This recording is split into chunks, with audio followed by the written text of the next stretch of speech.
মামার আপনি এই এলাকার মধ্যে যে মেয়েটা হলো সবচেয়ে সুন্দরী, ওই মেয়েটার সাথে আমার বিয়ে দিয়ে দাও। মা, তোমার তো জানা রয়েছে, ওই মেয়েটার সাথে আমার বিয়ে করিয়ে দাও। এবারে সে বুড়ি মহিলা বলছে, বেটা শোনো, এই এলাকার মধ্যে সবাই জানে, সবাই চেনে, একটি মেয়ে রয়েছে, যে মেয়েটি হলো সবচেয়ে সুন্দরী, সবচেয়ে সুন্দরী একটি মেয়ে রয়েছে। এবারে তার গার্জেনকে, তার পিতাকে, তার মাতাকে যে জানালো যে তোমার মেয়ের বিয়ে দিবে কিনা, তার মেয়ের বিয়ে দেওয়ার জন্য যেমন প্রস্তাব দিয়েছে, রাজি হয়ে গেল, বিয়ে হয়ে গেল। এবারে চলে আসে, ওই মেয়েটির বিয়ে হয়ে গেল। তারা দুইজন স্বামী স্ত্রী, দুই স্বামী স্ত্রী বসে বসে আলাপ আলোচনা করছে, কথা বলছে। এমনি করে হতে হতে তার বিবি বলছে, স্বামী জান, আপনি বলুন তো আপনি কোথায় থেকে এসেছেন? তার বিবিকে বলছে, বিবি রে, আমি এই এলাকা থেকে, আমি এই দেশ ছেড়ে চলে গিয়েছিলাম। এই জন্য গিয়েছিলাম, আমার যাওয়ার কারণ হলো যে আমি একটা মেয়ের পেটকে চিরে দিয়েছিলাম, ফেড়ে দিয়েছিলাম, এবং ফেড়ে দিয়ে আমি তাকে মৃত্যু মনে করে চলে গিয়েছিলাম। আবার আমি এই দেশে ফিরে এসেছি। যখন এই কথা বলা, সেই মেয়েটি বলছে, স্বামী জান, তাহলে শুনে রাখুন, যে মেয়েটির পেট আপনি চিরে পালিয়েছেন, ফেড়ে পালিয়েছেন, আমি হলাম সেই মেয়ে। তারা স্বামী স্ত্রীর মধ্যে আলাপ আলোচনা করছে। এমনি করে হতে হতে বলছে যে আমি হলাম তোমার সেই পেট যে চিরে দিয়েছিলে ওই মেয়ে। যখন সে পরিচয় দিয়েছে যে আমি হলাম সেই মেয়ে, এবারে স্বামী স্ত্রী দুইজন রয়েছে, কোনো লজ্জার কথা নয়। এই জন্য স্বামী এবং স্ত্রী দুইজনই শুধু রয়েছে। বিবি বলছে, স্বামী জান, আপনি যে আমার পেট চিরে দিয়েছিলেন, ফেড়ে দিয়েছিলেন, এই যে দেখেন এখন পর্যন্ত সেই দাগ এখনো মিটেনি, এখনো যায়নি, ওই দাগ এখন পর্যন্ত রয়েছে। এ আমার ভাইজান, আমার মা, আমার বোনেরা, খুব ভালো করে শুনে রাখুন। এবারে সেই যেমন কথা বলা, তখন যেন বলছে, বিবি রে, আমি তোমার সম্পর্কে আরো দুটি কথা জানি। তোমার সাথে বিয়ে হয়েছে, এটি হলো একটি কথা, একটা পয়েন্ট, এবং দ্বিতীয় পয়েন্ট হলো যে বিবি রে, আমার যেন তোমার সাথে প্রেম হয়েছে, প্রীতি হয়েছে, ভালোবাসা হয়েছে, এই জন্য দুজনই স্বামী স্ত্রী। বিবি রে, তোমাকে ছেড়ে দেব না। তাহলে বলো যে আমার সাথে বিয়ে হওয়ার পূর্বে তুমি কতজন ছেলের সাথে ব্যভিচার করেছ? বিবি বলছে, স্বামী জান, আমি তো এই অন্যায় করেছি, কিন্তু আমি গুনে রাখিনি, বলতে পারবো না যে কতজন ছেলের সাথে ব্যভিচার হয়েছে। যেমন এই কথা বলা, বিবিকে বলছে, বিবি, তাহলে শোনো, আরো একটি কথা তোমার সম্পর্কে আমি জানি। যে কথাটি হলো যে একটি মাকড়সার হাতে তোমার মৃত্যু হবে, তোমার মরণের কারণ হবে মাকড়সা। এই মাকড়সা দ্বারাই তুমি মরবে, তোমার মৃত্যু হবে। এই জন্য বিবি রে, তোমার জন্য আমি একটা এমন করে ঘর বানিয়ে দিচ্ছি, যে ঘরের ভেতরে কোনো কিছুই যেতে পারবে না, কোনো কীট পতঙ্গ যেতে পারবে না, কোনো পোকামাকড় কিছুই যেতে পারবে না। বিবির ভালোবাসার জন্য সে এমন একখানা ঘর তৈরি করে ফেলল। ঘর তৈরি হয়ে গেল, দুই স্বামী স্ত্রী ঘরের ভেতরে বসে রয়েছে। এমন সময়তে হঠাৎ করে দেখতে পাচ্ছে ঘরের ছাদের একদিকে একটি মাকড়সা বসে রয়েছে। তার বিবি জানে যে আমার মৃত্যু হবে এই মাকড়সার দ্বারাতে। ভাইজান, এই জন্য সে রাগে রাগান্বিত হয়ে তার দাসদেরকে বলছে, হে আমার দাসেরা শুনো, হে আমার গোলামেরা শুনো, তোমরা ওই মাকুড়সাটিকে জীবিত ধরে নিয়ে এসো। আমি নিজ হাতে ওই মাকুড়সাটিকে মারব। এই জন্য ওই মাকুড়সাটিকে ধরে নিয়ে আসা হলো। ধরে নিয়ে আসার পরে তার বিবি যেন তার নিজ পায়ের যে আঙ্গুল রয়েছে ওই আঙ্গুল দিয়ে সে মাকুড়সাটিকে চিপে মেরে দিল। যেমন মেরে দেওয়া, ওই মাকুড়সাতে যে এক কাতরা যে পা যেন কালো হয়ে গেল, তার শরীর যেন থরথর করতে লেগেছে, তার চেহারা কালো হয়ে গেল। ওই মেয়েটি আর যেন দাঁড় হয়ে থাকতে পারে না, তার সারা শরীর কালো হয়ে গেল, হাত পা আর যেন কাজ করে না, তার যেন হাত পা সব থেমে গিয়েছে। হঠাৎ করে ওই অবস্থাতেই তার মৃত্যু হয়ে গেল। তাহলে ভাইজান বাপজান আমার, বলুন তো, আল্লাহ রাব্বুল আলামিন বলছেন, আইনামা তাকুনু ইউদরিকুমুল মাউত ওয়ালাউ কুনতুম ফি বুরুজিম মুসাইয়াদা। হে পৃথিবীর মানুষেরা, তোমরা যেখানেই চলে যাও না কেন, তোমাদেরকে মরণ গ্রাস করে ফেলবে, মরণ তোমাদেরকে ধরে ফেলবে। যদি তোমরা বিশাল বড় করে কেল্লা তৈরি করে নাও, তবুও তোমাদেরকে মরণ ধরে ফেলবে। বাপজান আমার, এ আমার মায়েরা, আমার বোনেরা, একটি হাদিস আপনাদেরকে আমি তুলে দিচ্ছি। মানুষ যখন মারাগুল মতে থাকে, মরণ শয্যায় থাকে, যখন তার মরণ ঘনিয়ে আসে, এমন সমাতে তাকে কত যেন কষ্ট হয়। একটি হাদিস আপনাদেরকে আমি তুলে দিচ্ছি, খুব ভালো করে শুনুন। হযরত আয়েশা সিদ্দিকা রাদিয়াল্লাহু তাআলা আনহা বলছেন, বিশ্বনবী আমার যখন মারাগুল মতে ছিলেন, মরণ শয্যায় ছিলেন, এমন সমাতে সেদিন বিশ্বনবী আমার কাছে ছিলেন। বিশ্বনবীর শরীরে যেন খুবই জ্বর রয়েছে।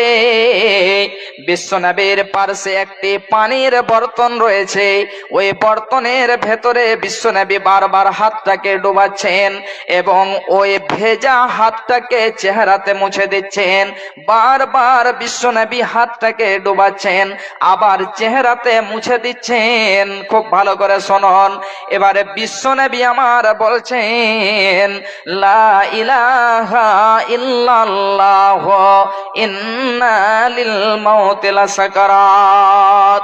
বিশ্বনবী আমার বলছেন, আল্লাহ ছাড়া কোনো উপাস্য নেই, আল্লাহ ছাড়া কোনো ইলাহ নেই। আহ কি মরণের কষ্ট, আহ কি মরণের বেদনা, কি মরণের যন্ত্রণা, মরণের কি বেদনা। একটাবার আপনি ভেবে দেখুন, বিশ্বনবী যদি এই কথা বলেন, ইন্না লিল মাউতি লাসাকারাত, আহ কি মরণের কষ্ট, আহ কি মরণের বেদনা, তাহলে একবার আপনি নির্জন জায়গাতে বসে যাবেন। নির্জনে বসে বসে আপনি চিন্তা ভাবনা করবেন যে আল্লাহ, আমাদের জীবনটাকে আমরা কোথায় কাটালাম, কোথায় অতিবাহিত করলাম। হে আল্লাহ, নবী যদি এই কথা বলেন, ইন্না লিল মাউতি লাসাকারাত, তাহলে আমাদের কি হতে পারে, আমাদের কতটা যেন কষ্ট হতে পারে। আল্লাহ, আমাদের জীবনকে যেভাবে কাটালাম, আল্লাহ তুমি দয়া করে ক্ষমা করে দাও। ভাইজান বাপজান আমার, যদি আপনি আল্লাহর কাছে ক্ষমা চাইতে পারেন, তাহলে ওই লোকটি, ওই বান্দাটি হলো সবচেয়ে ভালো। খুব ভালো করে শুনে রাখুন, আপনার দ্বারাতে ভুল হয়েছে, আপনি যেন গুনাহ করেছেন, আপনি পাপ করেছেন, আপনি পাপ করে আপনি বুঝতে পারলেন যে আমার দ্বারাই পাপ হয়েছে, গুনাহ হয়েছে। বিশ্বনবী বলছেন, খায়রুল খাত্তাইন আত-তাওয়াবুন কুল্লু বানি আদামা খাত্তাউন। প্রত্যেক আদম সন্তান হলো খাতাকার, প্রত্যেক আদম সন্তান হলো গুনাহগার। প্রত্যেক আদম সন্তানের কাছে, প্রত্যেক মানবের কাছে ভুল হয়, গুনাহ হয়, কিন্তু সবচেয়ে ভালো হলো সে লোকটি যে লোকটি ভুলকে বুঝতে পেরে আল্লাহর কাছে ক্ষমা চাইল যে আল্লাহ, আমার দ্বারাতে ভুল হয়েছে, তুমি অতি দয়াবান, আল্লাহ তুমি রহমওয়ালা, আল্লাহ তুমি ক্ষমাশীল, আল্লাহ তুমি মাফ করনেওয়ালা, তুমি দয়া করে আমাকে ক্ষমা করে দাও, আল্লাহ তুমি আমাকে দয়া করে মাফ করে দাও। যদি আপনি এই করে আল্লাহর কাছে কেঁদে কেঁদে ক্ষমা চেয়ে নিতে পারেন, তাহলে সবচেয়ে ভালো খাতাকার, সবচেয়ে ভালো গুনাহগার যত রয়েছে তাদের মধ্যে সবচেয়ে ভালো ব্যক্তি হলো সে। ভাইজান আমার, এ আমার মায়েরা, আমার বোনেরা, আমি যে হাদিসটি বলছিলাম, বিশ্বনবী আমার বললেন, ইন্না লিল মাউতি লাসাকারাত। আহ কি মরণের কষ্ট, আহ কি মরণের বেদনা। বিশ্বনবী এবারে আকাশের দিকে তাকালেন, আকাশের দিকে তাকিয়ে বলছেন, ফির রফিকিল আলা, ফির রফিকিল আলা, ফির রফিকিল আলা। এরপরে বিশ্বনবীর রূহখানা বের হয়ে গেল, বিশ্বনবীর রূহখানা বের হয়ে চলে গেল। ভাইজান বাপজান আমার, তাহলে ভাবেন, বিশ্বনবী যদি এই কথা বলেন, ইন্না লিল মাউতি লাসাকারাত, আহ কি মরণের কষ্ট, তাহলে আমাদের কি হতে পারে? হযরতে আয়েশা বলছেন, মাতান নবী সাল্লাল্লাহু আলাইহি ওয়াসাল্লাম, ইন্নাহুম লাবাইনা হাকিনাতি ওয়া যাকিনাতি। হযরতে আয়েশা বলছেন, বিশ্বনবী আমার মারা গেলেন, এমন সময়তে বিশ্বনবীর যে মারাগুল মাউতের অবস্থা, এই অবস্থাতে তার মাথা আমার যেন ঘাড় এবং বুকের মধ্যখানে ছিল, আমি বিশ্বনবীকে এমনি করে ধরে রয়েছি। এমন সময়তে বিশ্বনবীর যে কষ্ট হয়েছে, বিশ্বনবীর মরণের যে আমি দৃশ্য দেখলাম, আমি এই দৃশ্য দেখে আর কাউরির মরণের কষ্ট দেখে খারাপ মনে করতাম না। তাহলে বলেন, হযরত আয়েশা বলছেন, বিশ্ব নবীর যে মরণের দৃশ্য, এই দৃশ্য দেখে আমি যে কষ্ট দেখলাম, এই কষ্ট দেখে আর যেন কাউরের কষ্ট দেখে খারাপ মনে করতাম না। হয়তো হযরতে আয়েশা এটা মনে করতেন, যারা গুনাহগার, যারা পাপাচার, তাদের মৃত্যুর সময়তে এই অবস্থা হয়, কিন্তু আমি দেখলাম বিশ্ব নবীর কষ্ট হলো, এই কষ্ট দেখে আমি আর কোনোদিন খারাপ মনে করিনি। এ আমার ভাইরা, আমার মা, আমার বোনেরা, আজকে আমরা পৃথিবীর মোহে, পৃথিবীর মহাব্বতে, পৃথিবীর ভালোবাসাতে পড়ে আমরা আখিরাতকে বলে ভুলে গিয়েছি, মরণ বলে ভুলে গিয়েছে। মরণ কিঞ্চিত পরিমাণে স্মরণ নাই। আর একটি হাদিস আপনাদেরকে আমি তুলে দিচ্ছি, খুব ভালো করে শুনুন। হযরতে আব্দুল্লাহ ইবনে আব্বাস বলছেন যে হযরতে সাদ ইবনে ওয়াক্কাস রাদিয়াল্লাহু তাআলা আনহু, তিনি একজন বিখ্যাত সাহাবী। যখন মরণের সময় হয়েছে, মরণ শয্যায় রয়েছেন, এমন সময়তে হযরতে আব্দুল্লাহ, হযরতে আমর ইবনুল আসের ছেলে হযরতে আব্দুল্লাহ, তিনি বলছেন যে আব্বা, আপনি একবার বলেন তো, আপনি এই কথা বলতেন যে মানুষ যখন মরণ শয্যায় থাকবে, তখন আমি যে তাদেরকে জিজ্ঞাসা করি যে মরণের অবস্থায় তাদের কতটা কষ্ট হয়। হে আব্বা, আপনি একটা বার বলুন তো, এখন আপনি মরণ শয্যায় রয়েছেন, আপনাকে কতটা কষ্ট হচ্ছে, আপনি কতটা কষ্ট পাচ্ছেন। এমন সময়তে হযরতে আমর ইবনুল আস বলছেন, বেটারে, কান্নামা আতানাফাসু মিন খরতি ইবরাতিন, বেটারে, এই যে দেখো আমার বিশাল নাক, আমি নাক দিয়ে নয়, মনে হয় আমি একটা সুঁয়ের ছিদ্র দিয়ে শ্বাস নিচ্ছি। মানুষের এই বিশাল নাক এবং হযরতে আমর ইবনুল আস বলছেন, বেটা, মরণের এত কষ্ট, এত জ্বালা, মনে হচ্ছে আমি একটা সুঁয়ের ছিদ্র দিয়ে শ্বাস নিচ্ছি, নিঃশ্বাস নিচ্ছি। ভাইজান, বাপজান আমার, আরো একটি হাদিসের মধ্যে রয়েছে, হযরতে আমর ইবনুল আসকে বলছেন যে, হে আমর ইবনুল আস, হে আব্বাজান, আপনি এই কথাটা বলতেন যে মানুষের কি হয়ে যায়, তারা বুঝতে পারে, তাদের জ্ঞান থাকে, থাকার সত্ত্বেও, থাকার পরেও তারা মরণের দৃশ্যটা কেন কথা বলতে পারে না, মরণের কষ্টটা কেন বয়ান করতে পারে না। মানুষ বুঝে কথা বলতে পারে, মানুষকে চিনতে পারে, তারপরেও মরণের কষ্ট কেন বলতে পারে না। আব্বা, আপনি এই কথাটা বলতেন, আব্বা, এখন আপনি মরণ শয্যায় রয়েছেন, এখন আপনি একটা বলুন তো যে আপনার কতটা কষ্ট হচ্ছে। হযরতে আমর ইবনুল আস বলছেন, বেটা রে শুনো, এই যে আমার নাক দেখো, আমি নাক দিয়ে নয়, মনে হচ্ছে একটা সুঁয়ের ছিদ্র দিয়ে নিঃশ্বাস নিচ্ছি। বেটা রে, এই যে দেখো আমার পেট, এই পেট মনে হচ্ছে কাঁটায় পরিপূর্ণ হয়ে রয়েছে। বেটা রে, পেট মনে হচ্ছে কাঁটায় ভর্তি হয়ে রয়েছে। শুধু তাই নয় বেটারে, মদিনার বুকে রাজওয়া নামক যে পাহাড় রয়েছে, এই পাহাড় খানা মনে হচ্ছে আমার বুকের উপরে চাপিয়ে দেওয়া হয়েছে।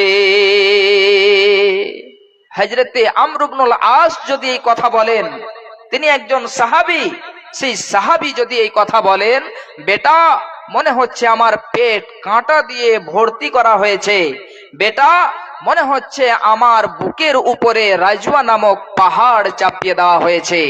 ভাইজান, বাপজান আমার, তাহলে একবার আপনি ভেবে দেখেন যে একজন সাহাবীর সাথে যদি এরকম হয়, তাকে যদি এটা কষ্ট দেওয়া হয়, তাহলে আমাদের কি হতে পারে। আমরা রাত দিন এক করে পাপের উপরে পাপ করতে আছি, আমরা আমানতের খেয়ানত করে দে, আমরা সর্বদাই মিথ্যা কথা বলতে থাকি।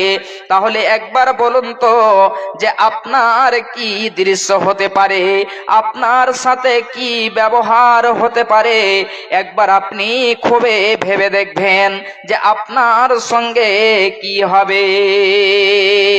বিশ্বনবী বলেছেন, এই যে মরণ, মানুষের কাছে যখন মরণ চলে আসে, মরে যায়, তখন তাকে কাফন দিয়ে দাফন করে দেওয়া হয়। এমন সময়তে তার সমস্ত আমলের দরজা বন্ধ হয়ে যায়। শুধু তিনখানা এমন আমল রয়েছে, যদি সে বান্দি ওই তিনখানা আমল করে যায়, তাহলে সে যেন কবরে শুয়ে শুয়ে নেকি পেতে থাকবে। সে তিনখানা আমল কি? বিশ্বনবী আমার বলছেন, সাদাকাতেন জারিয়া, এক নাম্বার হলো সাদকায়ে জারিয়া, এমন একটা সাদকা, এমন একটি দান, যে দানটি আপনি যদি করতে যান, তাহলে আপনি কবরবাসী হয়ে যাবেন, পৃথিবী ছেড়ে চলে যাবেন, কবরে শুয়ে শুয়ে নেকি পেতে থাকবেন। সাদকায়ে জারিয়া যেমন ধরুন, আপনি একটা মাদ্রাসাতে ঘর তৈরি করে দিলেন, আপনি একটা টিউবওয়েল বসিয়ে দিলেন, একটি গাছ লাগিয়ে দিলেন, একটা আপনি এতিমখানা তৈরি করে দিলেন, এই সমস্ত জিনিসগুলো আপনি করে দিলেন, আর আপনি এই সাদকায়ে জারিয়া যদি করে দেন, কবরবাসী হয়েও আপনি নেকি পেতে থাকবেন। দ্বিতীয় নম্বরে বিশ্বনবী আমার বলছেন, সময় কত হলো? সময় কত হয়েছে?